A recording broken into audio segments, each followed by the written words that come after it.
these bends, you know, and the loops and the lake. They spent all day poling that boat, and that's the way they moved it. And they were 1 mile from where they camped the night before because they'd had to go kittywampus around. So, but they really, Walter has a book. See, Walter's forebear was on in the Lewis and Clark expedition. And, really? Yeah, I've known this a long time. He was one of the original ones. And Clark was supposed to keep the record of the trip. Well, Clark wasn't there all the time, and he handed it over to Ordway, John Ordway. And so he kept the trip. Well, there is a book. It's in the Wisconsin. It's supposed to be in the Wisconsin library. Walter brought it home, and I read it. And it's the story of the trip in. Oh, those guys! They spelled phonetically. Yeah, sometimes they changed it. Reading it, I scan read a lot. I mean, I really not that.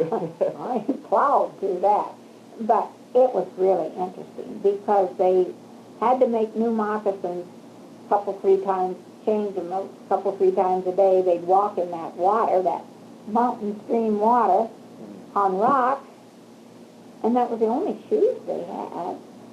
So there was an Ordway on, and his name was Ordway. Yeah. On the Lewis and Clark expedition. Yeah. And was there some connection between him being on that expedition and the Ordways ending up here? Oh, yeah, yeah. No, that I cannot tell you. Because he went back to St. Louis, and he was around St. Louis. Now, where Frank Ordway and his father, too, came from, I really don't know. But John Ordway was Clark's second in command then, yes. and read. He kept the record. Well, when you say kept the record, you don't mean, you mean a log. wrote it? A log, yes. Okay. Wrote the log. Wow. And he tells how many times, if they were lucky, they could buy a dog from the Indians and eat dogs. Yeah, that was their favorite food, I guess. Yes. Well, why wouldn't it be? It was young, you know. Usually they didn't keep them forever. But the Indians thought that was just barbaric. Well, but they sold them. Boy, did they sell them. You know what happens to your morals sometimes. And they were tempted to. So John would be Walt's what? Let's see, what is it? His father is Walter, and his grandfather was Frank, and there's another generation back that's here, and I'm not quite sure what the connection is, but it is in the direct line. He has the line to show you. Wow. So anyway, 45 years earlier, Lewis and Clark come through, and they find swamp. Yeah. Through here. Grass. And then these Norwegians start. Yeah, they begin to filter in, and most of them then were not the eldest. They were second and third born, looking for their own birthright. Yeah, right. They didn't have a birthright, and so they had to do something. And then they were leaning towards putting them in the army for a while, and some of them left because they did, and some of the Germans definitely left because they did not want to be impressed into the army, which was a have-to thing, and they didn't like it. And so some of them left to come to areas around here. But basically the Norwegian came because of word of mouth. Somebody knew somebody that knew somebody. Mm-hmm. And I think that, and the clannishness was, well, they figured somebody would at least know the language when they got here because many of them didn't know any English. And so that was a plus. Now the reason for the South Church is because Ellen Thornton stopped down there. And so his friends stopped fairly near. And so at that time, too, Soldier was across the Soldier River, over there where the Knutsons are. No. We used to live there. Harris. Where Brenda Harris used to live. Oh. That was Soldier at one time. They had a store, and they had a blacksmith there. But when the railroad came up the Soldier Valley, Moorhead and Soldier, Moorhead, you know where old Moorhead is. Mm-hmm. Well, Moorhead moved over to the railroad because that was the coming thing, and you were just going to be out of it completely, so they moved over. And one of the jokes about that is that they had a general store in Old Moorhead. And they put it on logs, big logs, you know, one at the end, one here, and then they'd roll it so far, and then they'd run around and put another log in, which was fine. It was slower than molasses, but it worked. But they kept the store open all the time. So if you wanted baking powder, just catch the store as it goes by. See, these are the little things that get lost, you know, if I don't share them. They've got a tape down to the community building, not a cultural building in Moorhead, so, and we've got one in the museum now. These, you know, we talk so casually, though, about these people. Well, they just came over here and they found their way here. Think about that in human terms. They had nothing in their pocket. Nothing in their pocket. They carried what little dry food they could, and they would stop at stations, railroad stations, and somebody could get off and get something and get back on again. They were so scared of being marooned, one lost from the other. And, gee, some of them had children born on the ships coming over here. Some of them lost children on the ships coming over here. It was, you know, really, and when they left, just think, Scott, they never expected in their wildest dreams to ever see any of those people again. Yeah. Some of them did live to and go back. They left everything behind. Yeah, basically, just what you could carry. Just what you could carry. And came here knowing maybe something that someone had sent them in a letter. Yeah. But that was with instructions, I guess, how to get here? Well, get off the train in Dunlap. Ta-da! I mean, why did... courage. Yeah, why, I was going to say that. Why did people... Because today, who would do that? Well, if you had no alternative, absolutely no alternative, what else could they do? They could stay there and starve, because, you know, they all had families. That was the thing to do. The reason you had a family was in that you had a son to help you make money, get enough food to feed the rest of the group, see? My father got caught in that. You remember my father? Vaguely. Vaguely, yeah. All right. My father's father and his wife, Dad was the oldest of 10 children, and they heard that Oregon was going to be a wonder, and you could practically pick up gold on the street. And he had a couple brothers out there, and they told him, yep, pack up your stuff and come. So they did. They packed up their stuff, they put it on a railroad car, and he and four others went with their folks out to western Oregon, out near Eugene. Okay. Dad went to school out there, in grade school, and he was a good student. And he wanted to go to high school. High school. That was a dream, you know. And he was getting all ready to go, and his teachers were just so thrilled about it. And his dad said, Ralph, I can't let you do that. We've got to cut wood this winter and make enough money, because there's a new baby coming, and there were 10 of them finally. And Dad said that the hardest thing he ever had done in his life was to every morning go by that school and see those kids going to school, high school, when he could not go. And it just broke him up. So he went to the librarian in Eugene, Oregon, and he said, is there any way that I could read an education? And she looked at him for a while, and she said, yes. If you really are devoted to it, really want it, then yes. And he said, well, would you help me? Yes. She said, I'll make you a list of books to read. Now, the books he read were Life and Times of Everybody and Plutarch's Lives and Pilgrim's Progress. Oh, absolutely. Tennyson, Keats, Adam, everybody. All of those. The classics. Yeah, the classics. Let's explain that. So he stayed there until about late 1916, and then his family all came back to Greenfield, Iowa. Well, his aunt was Mrs. Keating, and Mr. Keating, his uncle, by marriage, had bought the funeral home in Ottawa, where Pearson's is now. Mm-hmm. And they had a daughter and lost a child, and they were told that there could be no more children. So he had a pretty good practice, and he was not the most industrious man alive.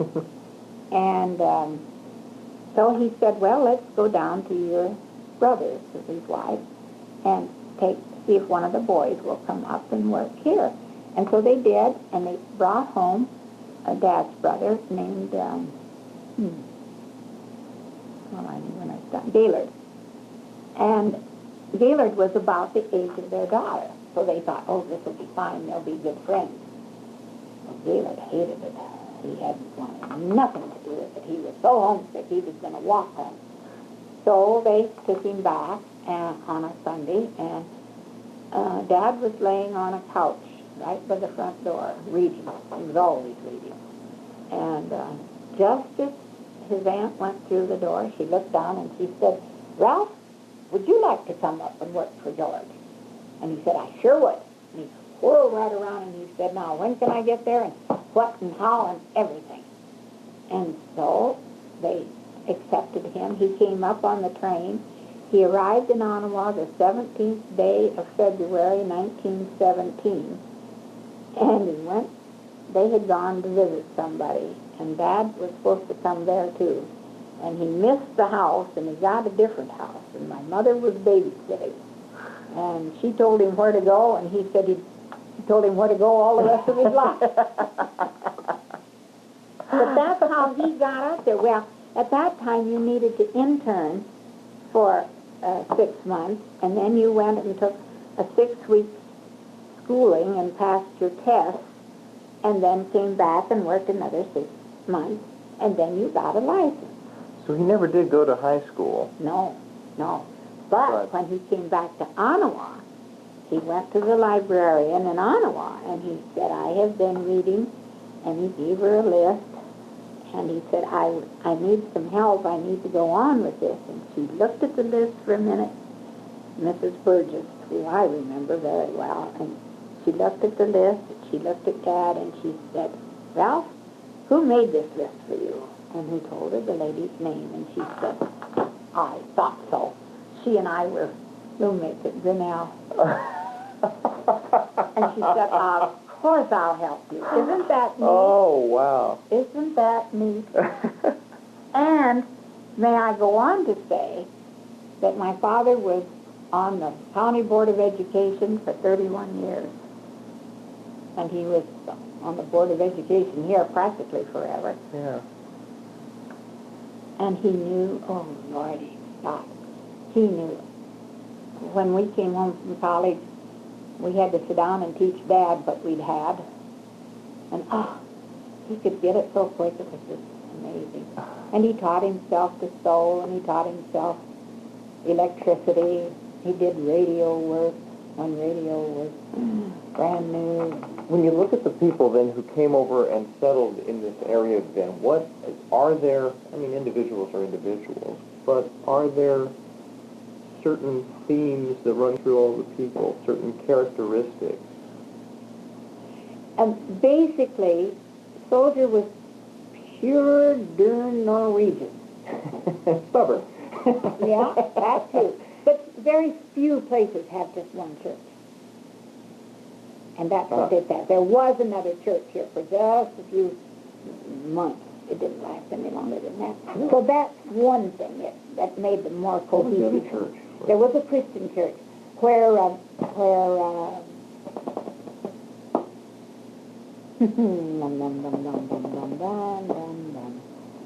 then the Centric lived was a church for a little while, Okay. but it didn't last. So it's been basically one church. That's one of the reasons, I think. When my father came here, Frank Strain, who was the barber, Warren Strain's father, and Jack Dickinson, who was Johnny Dick's father, Johnny Ray's great-grandfather, Okay. were here, and I think they were practically the only people who were not Norwegian.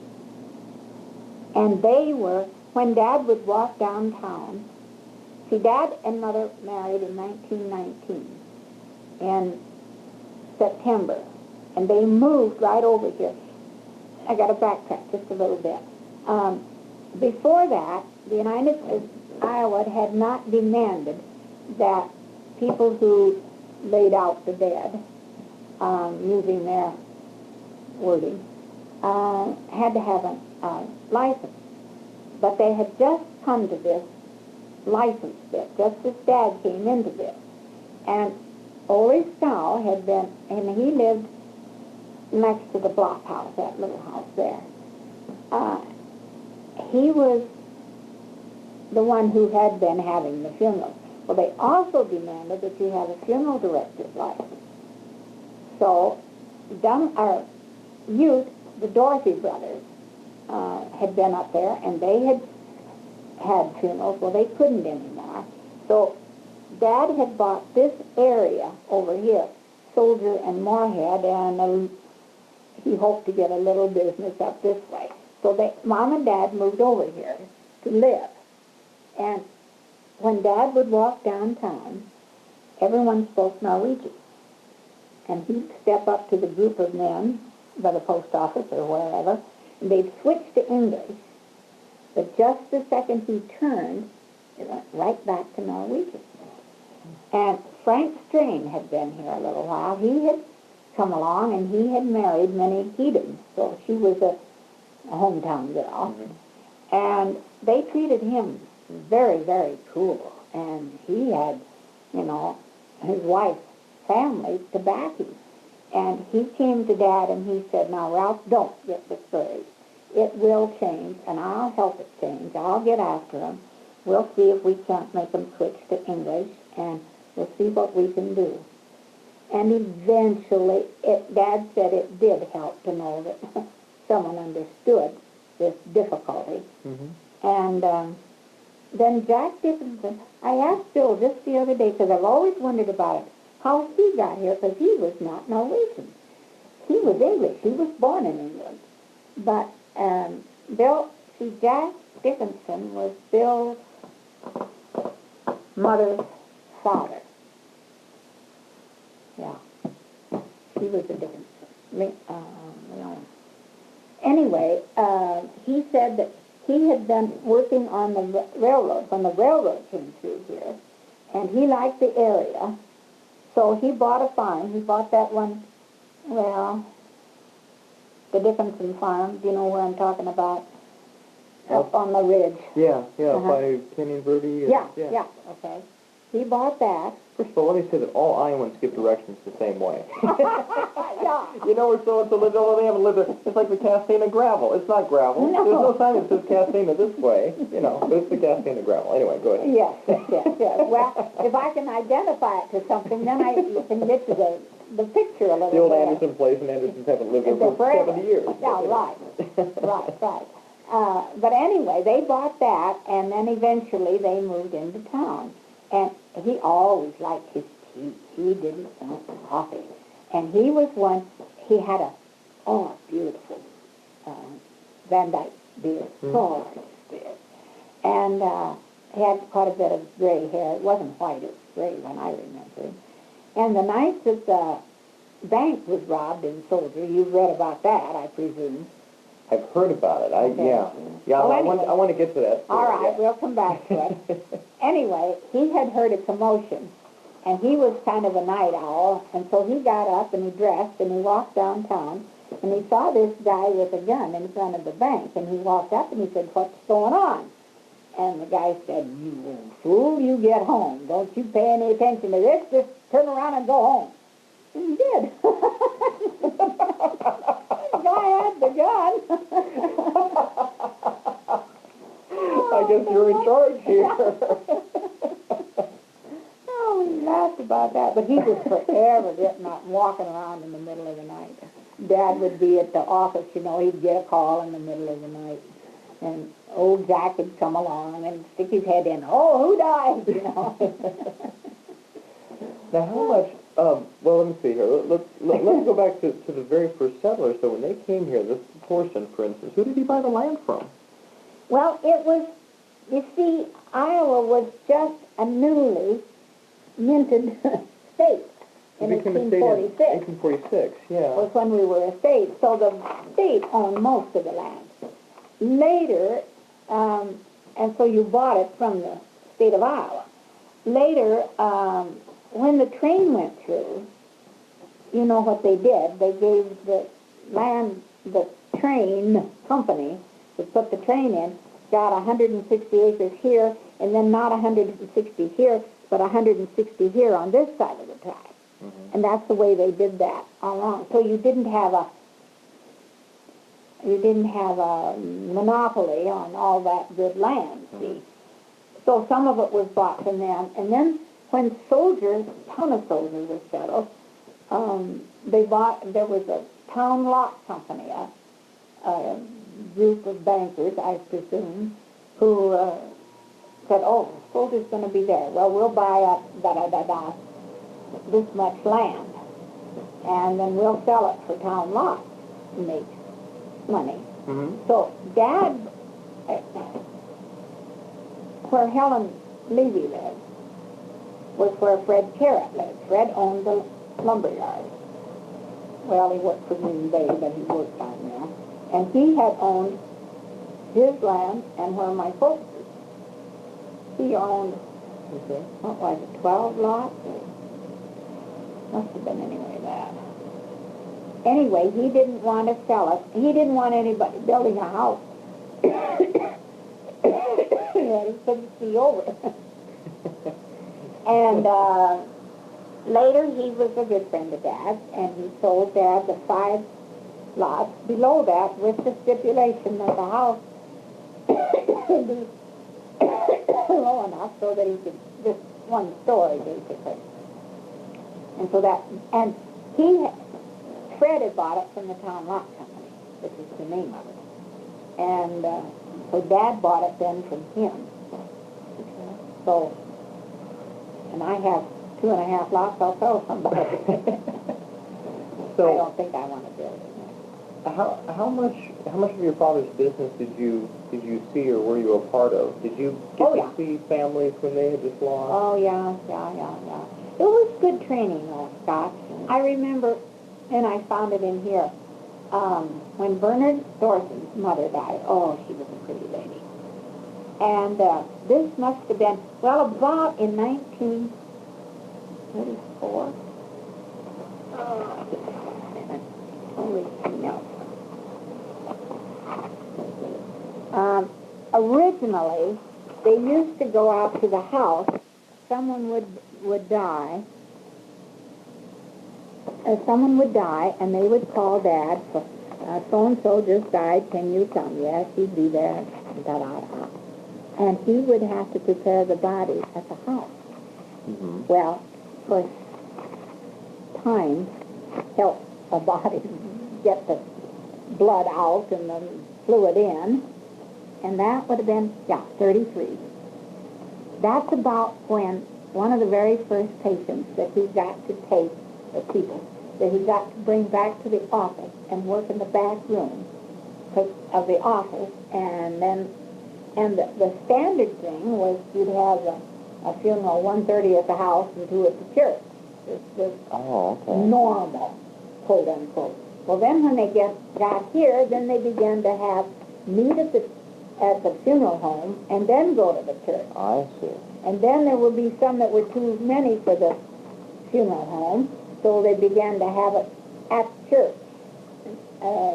He'd take the body up there in the morning or before and so on. But this lady that I started to talk about, there was no one was available to stay at the office. And most people don't like to go in where there isn't. Where there's a dead body without somebody being there. I can't see what the difference is. I never could. And Dad said, Betty, would it bother you to stay down there? And I said, heavens, no, Dad. I knew the lady and I know her family. Well, he said, if you would, it sure would help. So I did that a lot. And it never bothered me. We were fair. It was, death was just the other side of life. And so? But you also saw then the families, well, it's going to fall all the way to the floor, isn't it? There it is. You also got to see the families, though, as they went through this time. From a fairly young age, I would imagine. Yeah, and so it was... I guess what I'm driving at is, for most of us, a funeral or a time of grief like that is something we experience maybe a dozen times in our entire life. Right. But in your family, that was a weekly thing. Yes, and you know, I think it strengthened my faith in God. I have thought about that many times. That Dad was so sure that there was something beyond the grave. And he would tell how, oh, this one had pneumonia. What a blessing it was that person could go. Which makes me think of a really funny story, Scott. One time, old Doc Deering, this was at the old hospital. And Doc Deering called Dad, I suppose 5:30 or 6 in the evening. Ralph, so-and-so died over here at the hospital. Can you come get him? Yep, I'll be there. So he went down and he got the basket and he got the stuff and everything and got everything going. He went up to the front door of the hospital, and here coming down the steps, it was stairs, right down to the front entry. Here came Dr. Deering with his white coat flapping behind him. He said, Ralph, go drive around for about 15 or 20 minutes.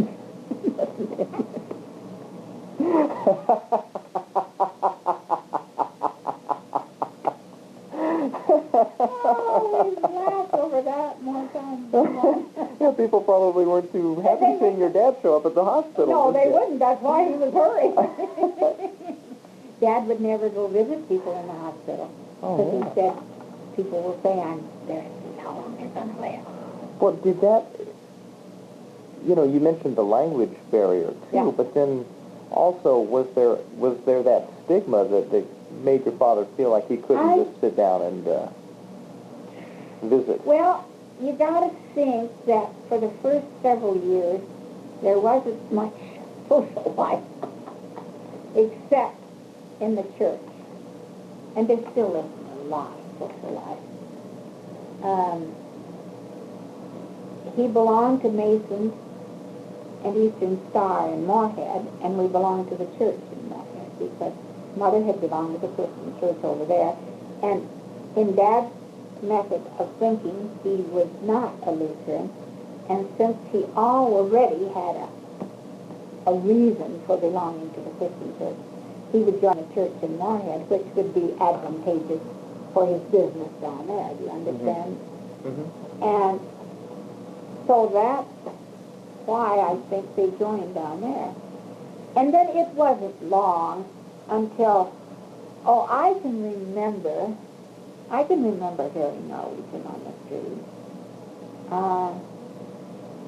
Not a lot, but I could hear it on the street. And then gradually it disappeared. I remember when Reverend Tweed came here, he and Dad were talking, and Reverend Tweed said, in time, Dad said, there won't be any preaching in Norwegian very soon. Oh, no, they'd have that. And first it was every other Sunday, and then it was one Sunday a month, and then it was one Sunday in the fall, and then it wasn't. Mm-hmm. So I know my grandparents took confirmation in Norwegian. Yes, I'm not a bit surprised. Not a bit surprised. So these Norwegians that are striking out from other places, that happened to come, well, like the Thorsons, though. What was it about this area and about these hills that made them say this is the place? I think they were used to hills, and I think Iowa had the history, that's really not a word I know, the reputation of having such good land. It was the best land, and it was, I mean, for years and years and years it's been known for that, and I think that was the idea, because they were basically farmers. Did it strike them at all how pretty it was?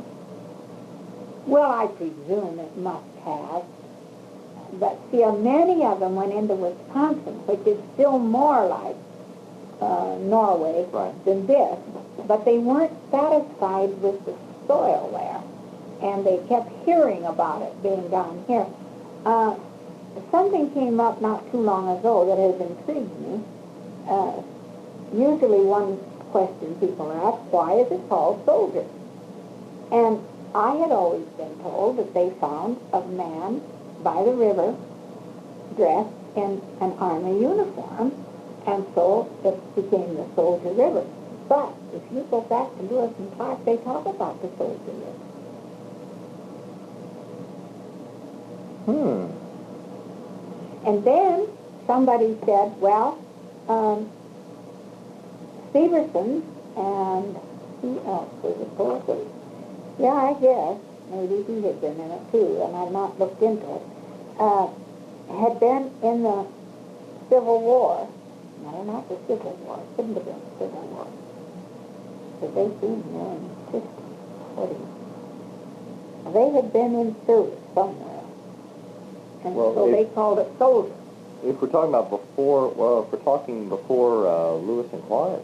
Yeah. See, whoever named it, we don't know, but it was supposed to be, well, it was supposed to be a revolutionary button that they found on this coat. Because wool is something that lasts the longest of anything under those circumstances. So the button was on the piece of wool coat which they decided was a soldier's coat. That's as close as I can find. Yeah, that's always been kind of a mystery as I've heard the story over and over there. There are several different camps and no one knows. I just want, there are just some who think that that the land affects the personality and the society that lives there. Oh, probably. If it's easy living, that's one thing. People in Texas, and I'm not sure that Florida is the same, I don't think quite as much. People in Texas simply don't get it. Mañana means sometime soon, but not necessarily tomorrow. And it goes all through the populace, too. We had a friend, a young woman, two young women, who went to Mexico when we did, and Elizabeth went with us. And she watched how Elizabeth was treated by her parents, and she came back, and we got to know her better, and she asked about it, and I said, well, sure, we enjoy her. Well, she had a brother, and whatever her brother did was, and whatever she did was, and she said, I think maybe I'll go north. And I'd known her pretty well by that time, and I said, Anya, what time do you get to work? Well, it's usually about 9 and 9:30. And I said, what time does the office open? Oh, it's supposed to open at 8 o'clock. And I said, Anya, if you go north, you will be standing outside your office door at 5 minutes till 8, absolutely ready to put a foot in that door, or you will not darken that door the next week. Was I sure? Yes, I'm fairly positive.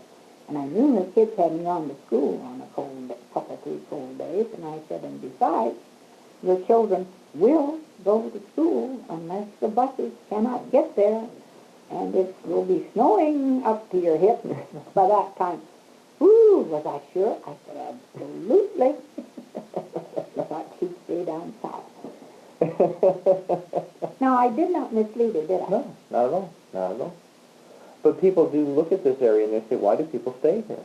Oh. And not everyone does, but But you know what? why do they They're stay coming here? back.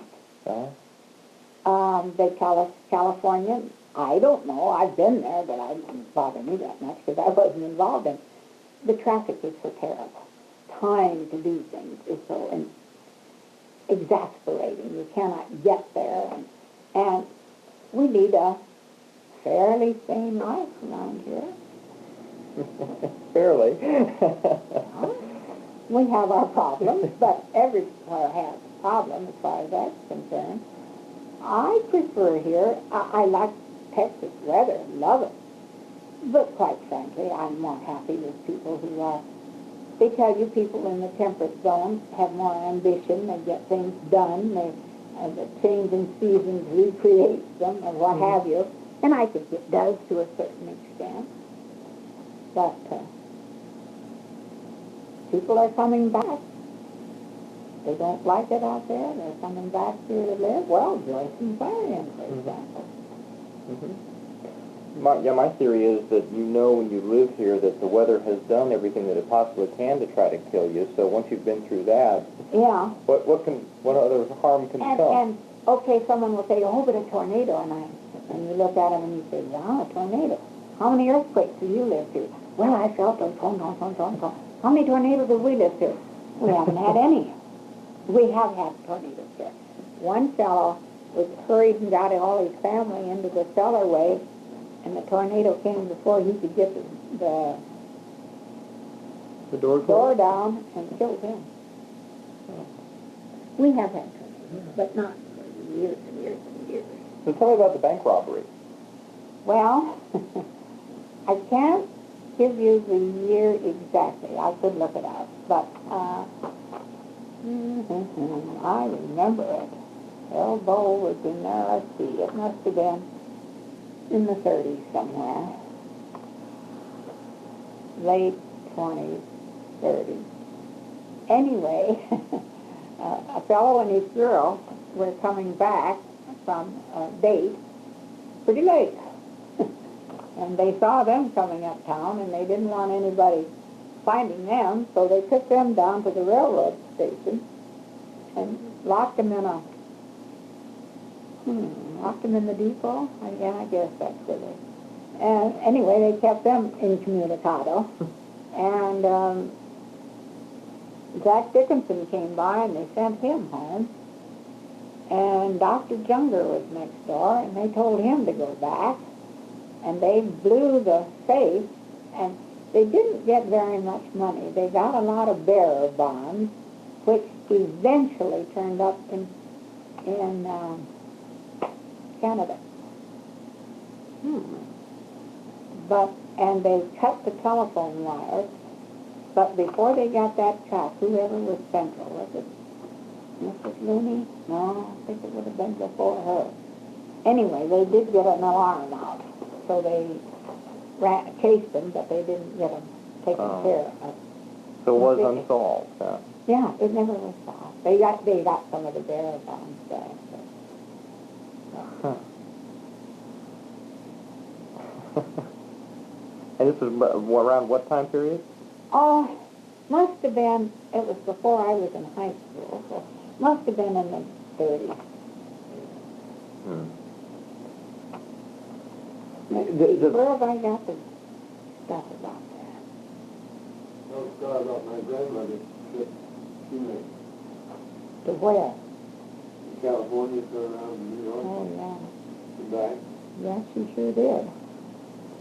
She and her daughter went on train and went all over everywhere.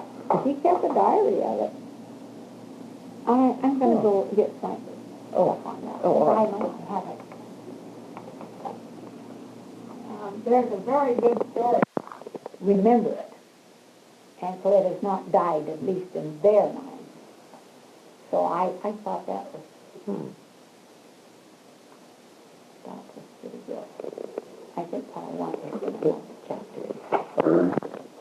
An unknown weather conditions, not having very much security, knowing they probably wouldn't find anyone of their ilk, the girls found a stone for a 16-year-old girl.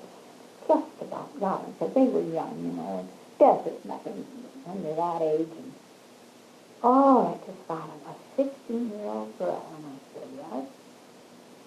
Oh, so that's the one they really kind of adopted. They really put lots of flowers around her grave. And their flowers are still there.